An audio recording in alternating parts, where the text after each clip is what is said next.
Hi అండి. మీ Sai vlogs. Egg పులుసు ఇలాగాని చేసుకుంటే రాగి సంగటి, అన్నము, చపాతీ, జొన్న రొట్టె, పుల్కా దేంట్లోకైనా చాలా టేస్టీగా ఉంటుంది. ఫస్ట్ దీనికోసం ఒక గిన్నెలో ఆయిల్ వేసేసుకొని, ఓ పెద్ద ఉల్లిగడ్డలు ఒక 3 ఇలా కట్ చేసుకొని ఫ్రై చేసుకోవాలి ఆయిల్‌లో వేసుకొని.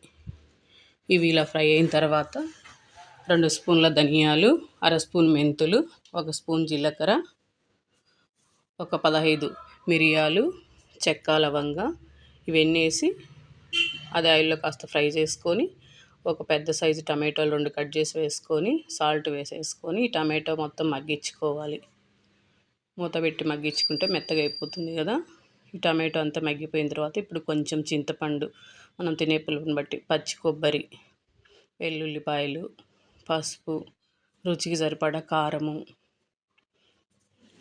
ఇవన్నీ వేసి కలిపేసి దీన్ని చల్లార్చుకొని మిక్సీ బట్టి పెట్టుకోవాలి మెత్తటి పేస్ట్ లాగా. ఇప్పుడు ఇంకో గిన్నెలో ఆయిల్ వేసేసుకొని జీలకర్ర, కరివేపాకు, ఎండుమిర్చి వేసేసి మనం మిక్సీ పెట్టుకున్న మసాలా పేస్ట్ అంతా వేసేసి బాగా ఫ్రై చేసుకోవాలి. ఆయిల్ పైకి వచ్చేలా మాడకుండా కలుపుకుంటూ ఫ్రై చేసుకోవాలి.